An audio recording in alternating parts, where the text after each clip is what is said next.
Russ Milheim from The Direct. It's good to speak with you again. How are you? Good to see you again. What's up?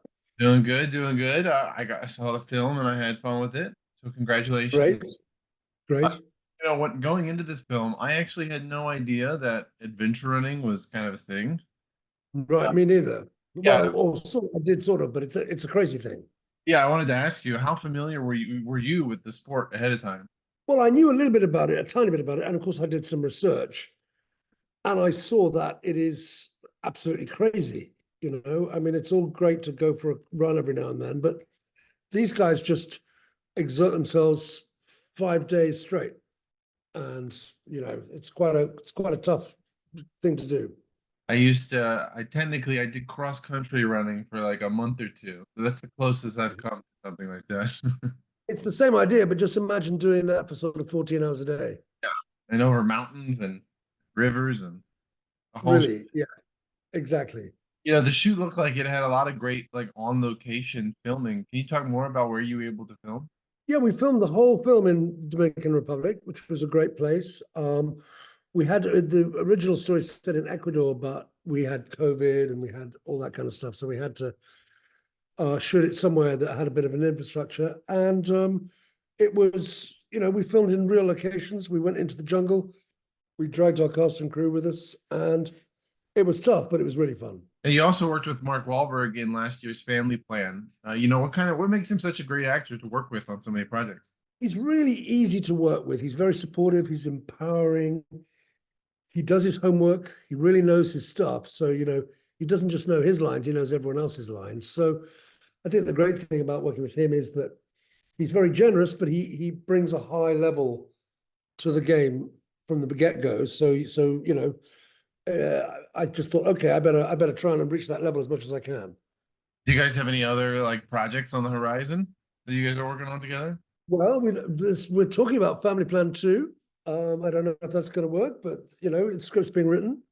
Hey, that'd be fun. I remember asking about it, so I'm happy to hear that that could be happening. Yes, I think so. So we'll see. It's something that I think people are enthusiastic about, and I hope it works. Now, when it comes to this movie, there's this really intense scene not long after the race starts that sees the team members kind of dangling for their lives on a zip line. Can you talk about how Yeah. you guys pulled that sequence off? Well, that was the great thing about that was we tended to we mostly filmed pretty much all of that for real, really, because we had to get the actors, or I wanted to get the actors on top of a zip line, basically without giving things away. They take a shortcut by taking a zip line across a massive valley, which starts off beautifully and then starts going tragically or terribly wrong. Um, and so I really wanted to get the actors actually on the zip line so we could use drones and other cameras on the zip line and all that kind of thing to make it look real. And fortunately, they were all game. I can't imagine myself in that situation. It'd be quite a scary little hiccup to have to go through. Yeah, I mean, I'm not great with heights. Yeah. So when I was watching Mark hanging literally 500 feet above ground, just from a little piece of wire, then that was quite scary. Yeah, I don't even think I've technically zip lined, like a proper zip line. So I gotta do that one day. Obviously, a big part of the film is, Arthur himself. What were some of the biggest challenges working with the film's canine companion in such, big and notable ways? Well, he was a lovely dog, but he was a dog. And he didn't speak English. And although he did, I think, have a very bright attitude to him, and I think he was very intelligent, we had to give him some leeway. We had to give him a little bit of food, and we had to be patient. Did you guys, because I know a lot of times productions have multiple animals for one kind of character. Was it just the same dog or? Well, we did. We had 3 dogs that came over from America.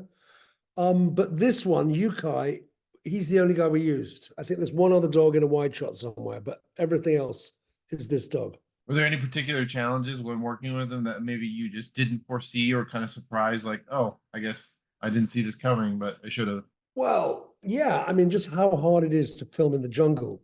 I mean, I sort of half knew, but you have to take, we had a small crew, but it's still a lot of people. We had a lot of equipment. You have to carry it all up or drive it up on ATVs.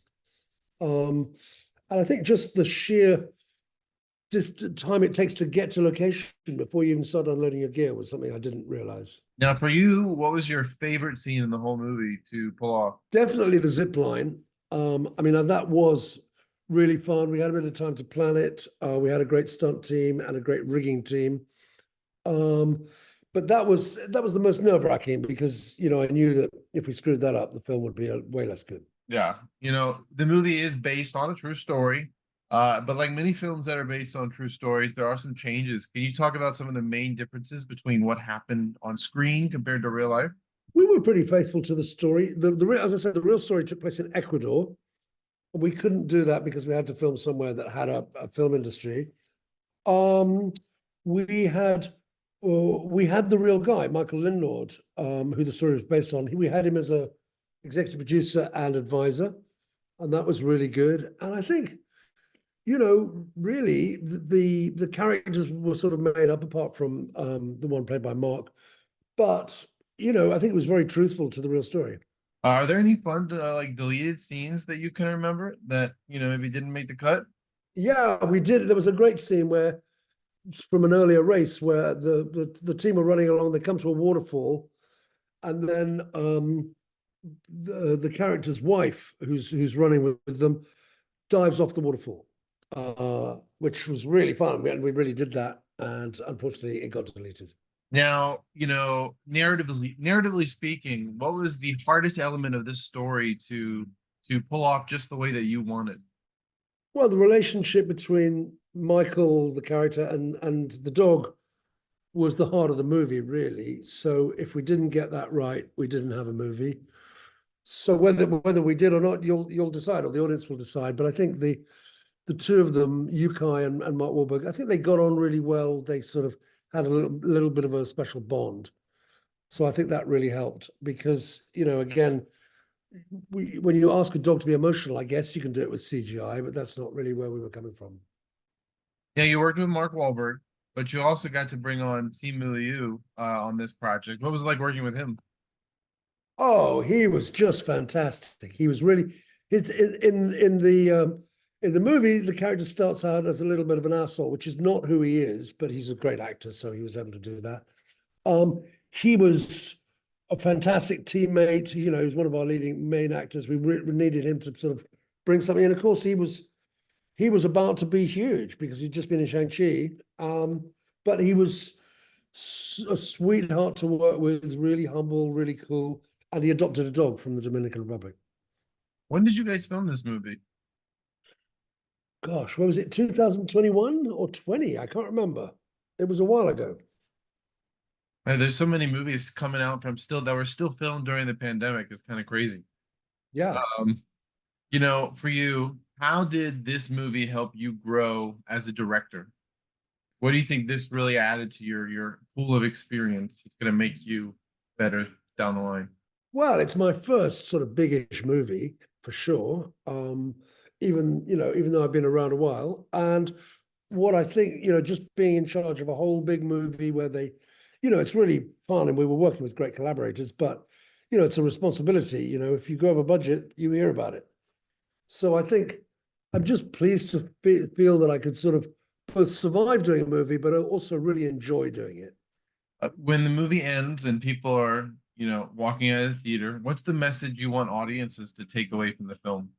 Well, that's up to them, I guess. But one of the themes of the film is don't give up. Another is, the people closest to you are sort of more important than sort of money and winning and stuff like that. But I think, the relationship between human and dogs, it's something that's been around for, millennia. And I think I've got dogs, and even though they're infuriating, I love them. And I think, go and save a rescue dog when you Yeah. come out of the movie. My last question for you. You mentioned Family Plan 2, but what movie or what comes next for you? Movie, show, whatever it is. What do you have I next on don't the docket? know. I'm taking a few months off because I've just done three things on the bounce, and it's literally been 3 years straight that I've been working. So we're talking about the family plan. I'm reading a few other scripts. I'm hopefully going to shoot something in the autumn. Don't know what it is. Well, I look forward to whatever comes to light, and thank you for talking with me about Thank our you very game. much. It's Uh, great to see you, Russ. Great to see you as well. Hope I get to talk to you again for whatever's next.